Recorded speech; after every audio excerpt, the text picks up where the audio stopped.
All right, so thank you everybody for joining us today. Before we start, I do want to express that our hearts go out to the people in Nova Scotia who have been affected by the tragic wildfires that are occurring right now in the province. Nova Scotians are strong, and I know we'll get through this together. The federal government is certainly looking to provide whatever support the government of Nova Scotia is looking for.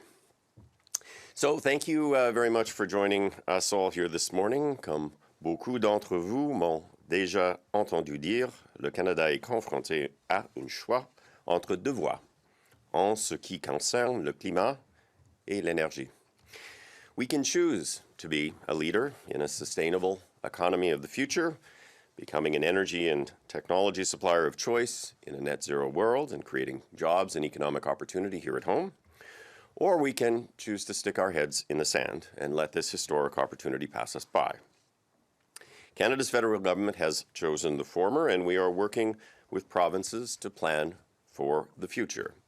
It is in this context that this morning I was very pleased to introduce into the House of Commons amendments to the offshore accords to enable the offshore energy boards. With these amendments, we will be expanding the scope of the two offshore boards to include renewable and other forms of energy to enable these provinces, Newfoundland, Labrador, and Nova Scotia, to seize the enormous economic opportunities that come with the global energy transition. Globally, over 50 gigawatts of offshore wind projects have been installed, and that number is growing rapidly each and every day, demonstrating an enormous economic opportunity for provinces like Newfoundland, Labrador, and Nova Scotia, who have substantial comparative advantages rooted in the synergies with existing offshore energy supply chains, ocean research expertise, a highly skilled and experienced workforce, and of course, the great quality of the wind resource that exists in both provinces. To put the size of the economic opportunity in context, the global offshore wind market is forecasted to increase 15-fold and attract $1 trillion in global investment by 2040. The historic expansion of the Accord Act's mandate will leverage Canada's legacy of regulatory excellence in offshore energy and position both Newfoundland, Labrador, and Nova Scotia to become hubs for investment, to create sustainable jobs, and to make meaningful contributions to Canada's and Canada's allies' climate targets. I want to acknowledge and thank the provincial governments, as well as my cabinet and caucus colleagues who are here today for their very thoughtful and collaborative engagement on this extremely important file. I would be remiss if I did not mention all of the hard work that has been done and all the work that is to come from folks in the private sector who actually build the clean energy projects and will build them for the years to come. And many of those folks are actually here with us. I think they're actually in an adjacent room, a number of project proponents as well as representatives of the offshore boards. This is a good day. A great day for Newfoundland and Labrador and for Nova Scotia.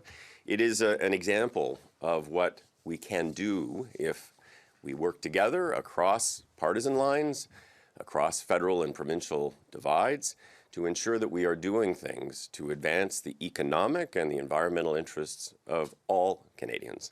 And so thank you for joining us, and I would actually like to introduce my friend and colleague, Minister Halman from Nova Scotia, to come up and say a few words. Thank you very much, Minister Wilkinson, Minister O'Regan, Minister Fraser, members of Parliament from Nova Scotia, and members of Parliament from Newfoundland, and of course Barbara, Christine, Roger, and Scott from the Canada-Nova Scotia Offshore Petroleum Board, and of course members from industry. Today we are taking another step towards a cleaner, greener future for Nova Scotia and for all of Canada. My colleague, my good friend and colleague Tory Rushton, Nova Scotia's Minister of Natural Resources and Renewables, sends his regrets. I was chatting with Minister Rushton and the Premier of Nova Scotia this morning while they were en route to Shelburne.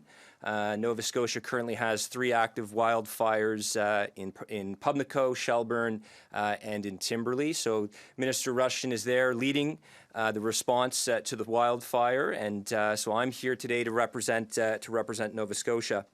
It's a very concerning situation. and thousands of people have been displaced as a result of these wildfires. It's an all-hands-on-deck approach in battling this, and I want to thank those on the front lines who are working around the clock to save homes, to save our forests, as well as Nova Scotians and people from across the country who are helping those most affected. My thoughts and prayers are with all Nova Scotians who have been impacted by these fires.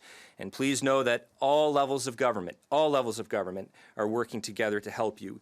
Minister Wilkinson, on behalf of the Government of Nova Scotia, please accept my heartfelt thanks on behalf of all Nova Scotians for the support of the Government of Canada over the past few days. Folks, as wildfires rage in Nova Scotia, it feels fitting that we're here today focused on Nova Scotia, Newfoundland, Canada's response to climate change. Nova Scotia is a national leader in fighting climate change. We have some of the most ambitious targets in Canada, targets that are legislated, and that's very unique to Nova Scotia. We're committed to having 80% of our electricity generated by renewables by 2030. We are on our path to achieve net zero by 2050. But to achieve our goals, we need modern, forward-looking solutions and the legislation to support them. Today, Minister Wilkinson took an important step to help us do that. And Minister, I want to thank you for your leadership. It is recognized by the country. The amendments that Minister Wilkinson tabled today for the Accord Act will modernize this legislation and bring it into an era of renewable energy.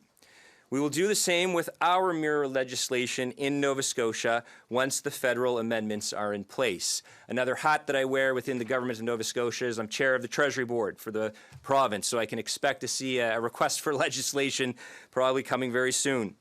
So together, our respective legislation creates new opportunities for clean energy. These changes expand the mandate of the Canada-Nova Scotia Offshore Petroleum Board to include the regulation of offshore renewable energy projects. And they change the name to reflect that expanded mandate, the Canada-Nova Scotia Offshore Energy Regulator. These changes represent our joint commitment to clean energy in general, and offshore renewable energy in particular. We have a great deal of potential for this in Nova Scotia. If you've ever visited us or Newfoundland, you know we have lots of water, you know we have lots of wind, and we're gearing up to take advantage of those natural resources in a clean, sustainable way. We're paving the way for projects such as offshore wind and green hydrogen production. Not only do these projects help fight climate change, they also help grow our green economy. I want to thank Minister Wilkinson and his staff for our ongoing partnership. Together, we're making sure developers will safely and responsibly pursue these opportunities. We're doing that not only through these legislative changes, but also through the regional assessment currently underway.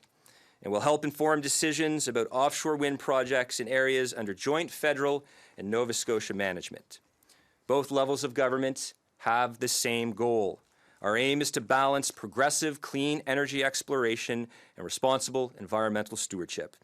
Again, I want to thank Minister Wilkinson and the Government of Canada for their continued support in this joint process, and I certainly look forward to achieving each milestone on our journey together to a clean energy future. Thank you. Merci.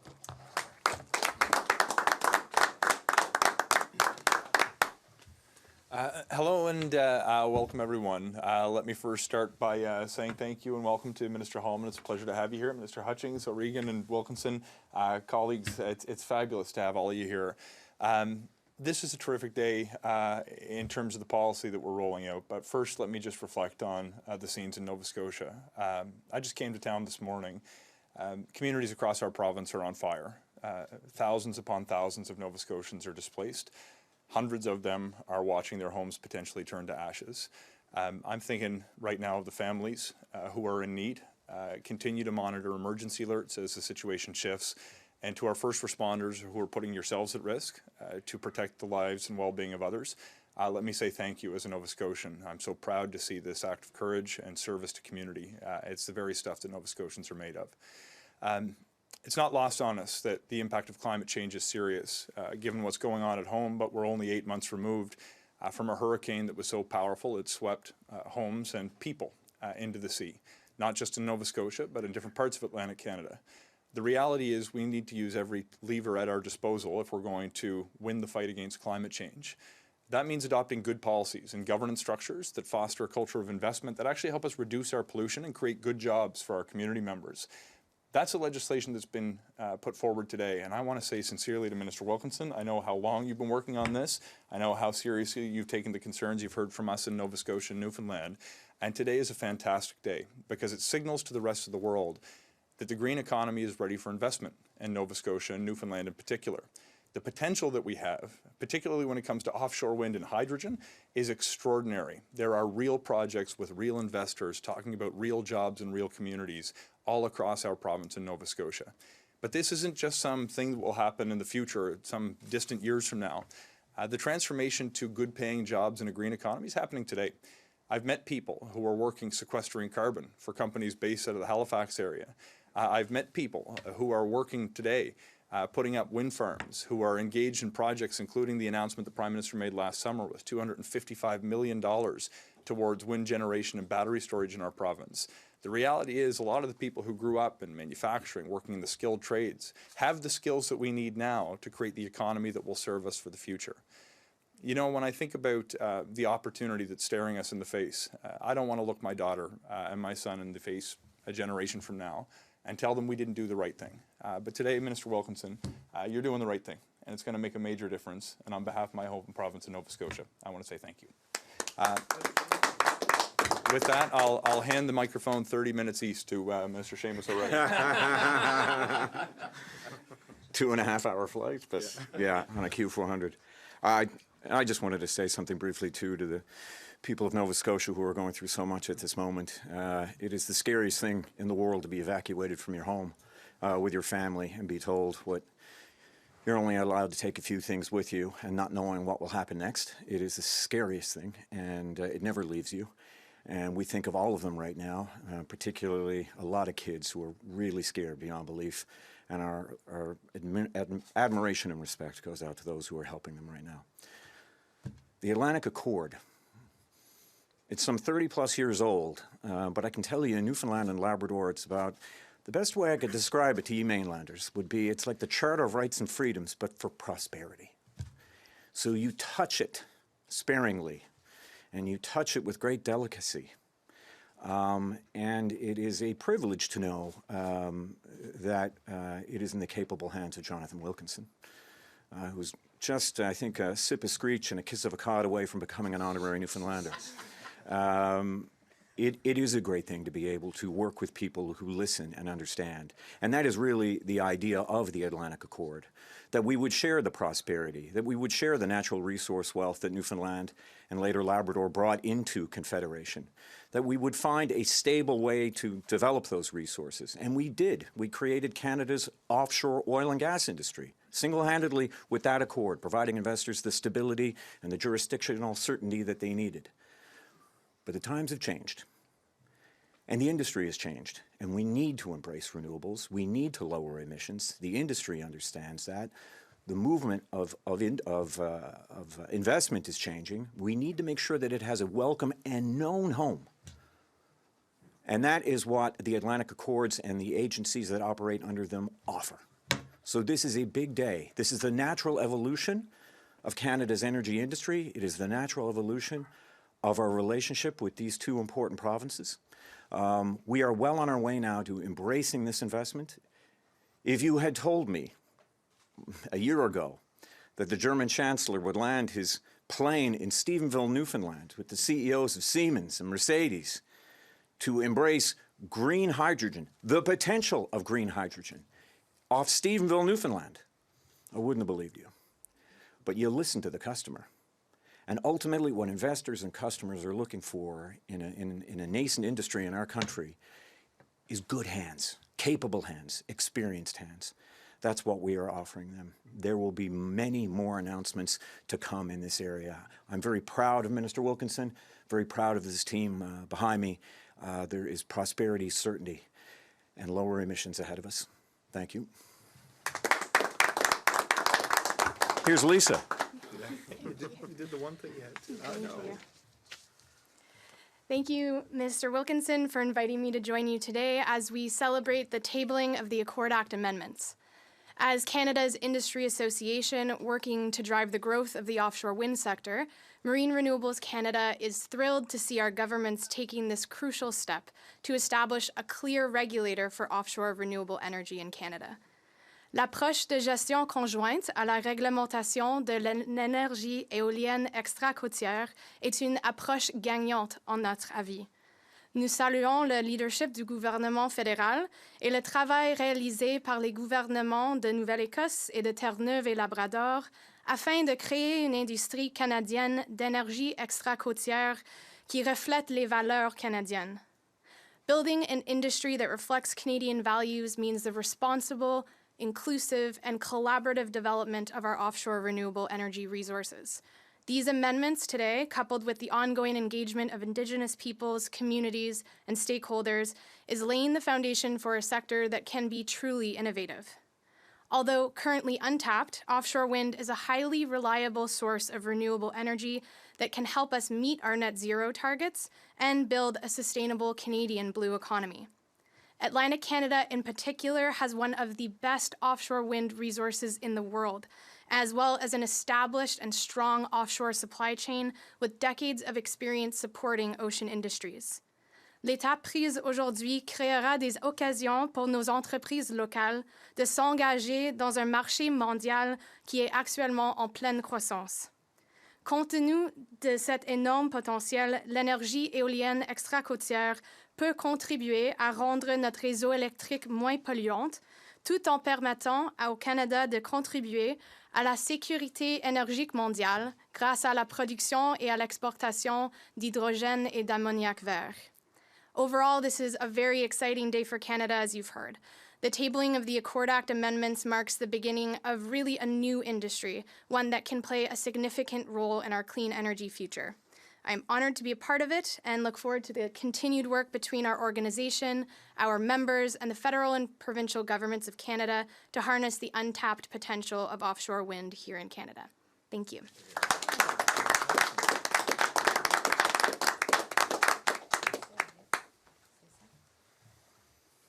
Are there any questions?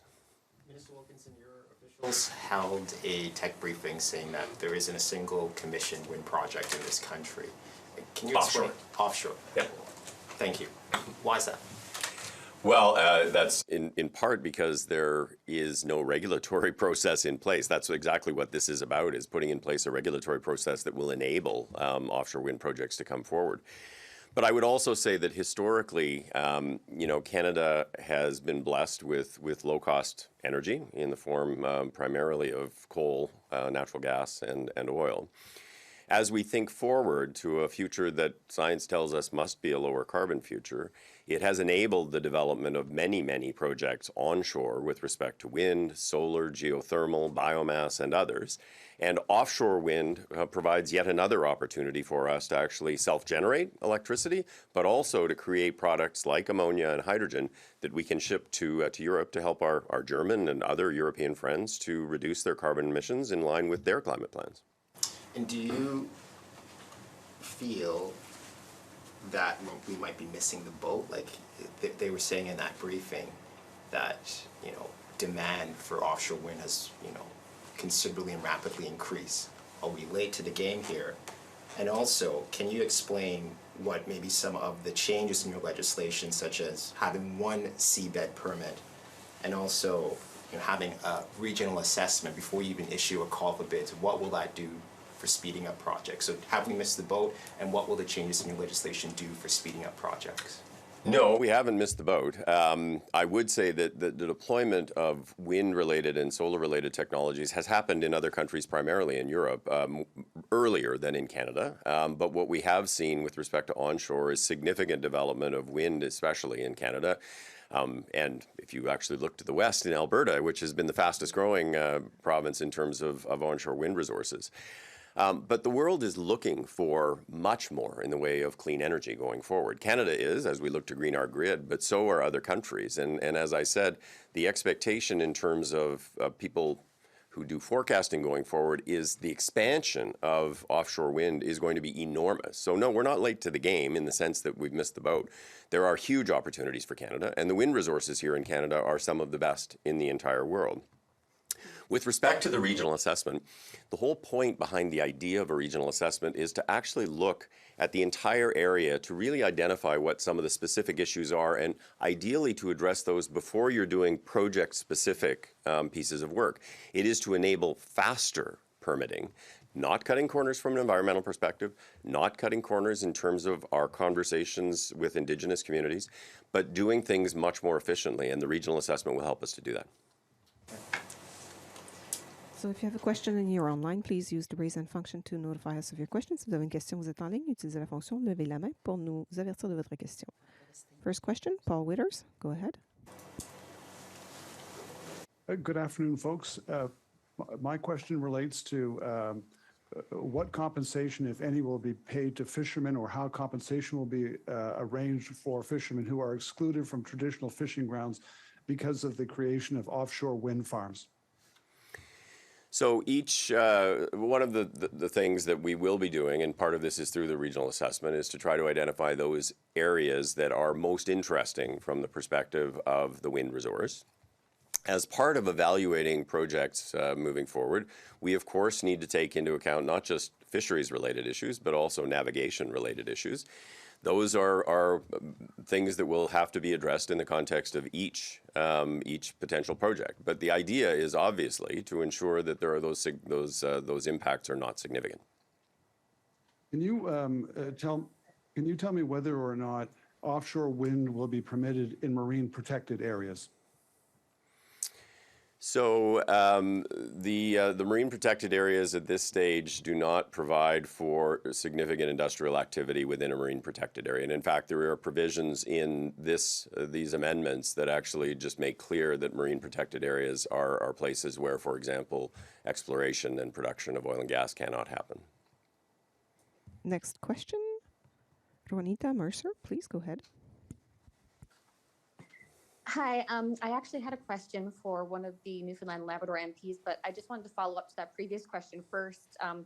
If you can specifically say whether or not wind development will be allowed in marine protected areas.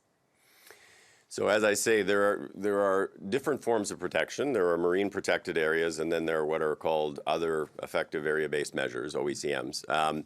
And those include things like marine refuges. There are some things allowed in marine refuges that are not allowed in marine protected areas. And the marine protected areas are intended to be areas where industrial activity does not take place. Okay, thank you. I can get to my other question now. So either Minister O'Regan or Minister Hutchings, as a Newfoundland and Labrador MP, can you comment on the significance of these proposed amendments to the province?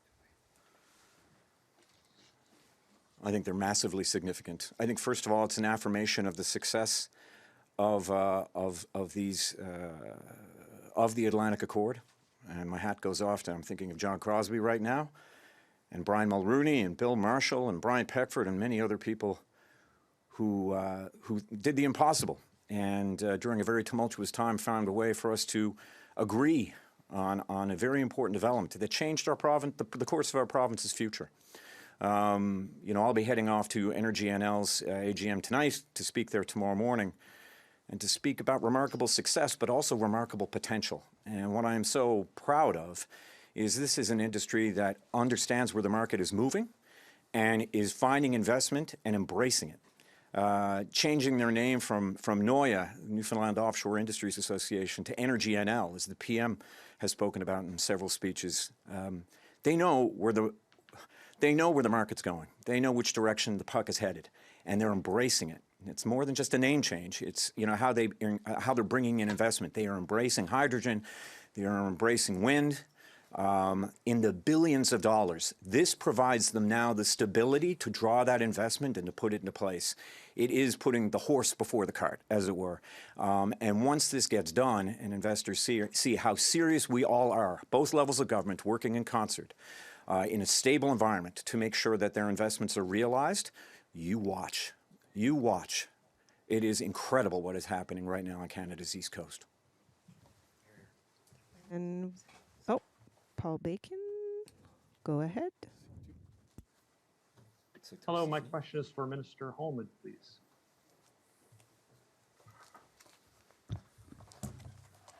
Hi, Minister. Hey. The Canada Nova Scotia Offshore Petroleum Board, because there hasn't been much activity in the sector for a few years, it's got quite a small budget and quite a small staff. Do you anticipate the province adding to their funding and allowing them to expand with this? Well, I certainly anticipate there's going to be some big changes as a result of these amendments. I can tell you, natural resources and renewables and Minister Rushton are certainly are looking at all the options with this to support this absolutely critical sector that will be emerging in Nova Scotia.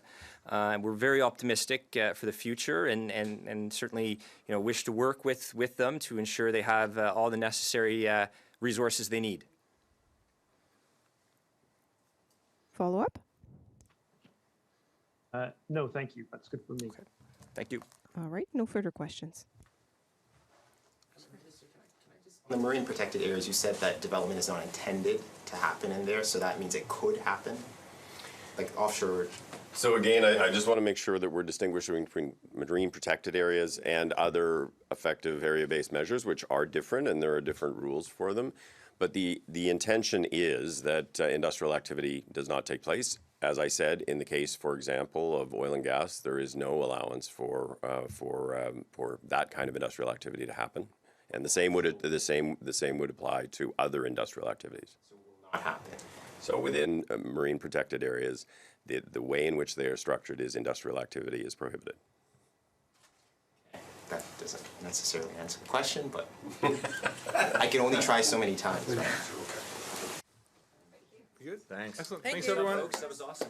Yeah. Thank you, Minister. Sincerely.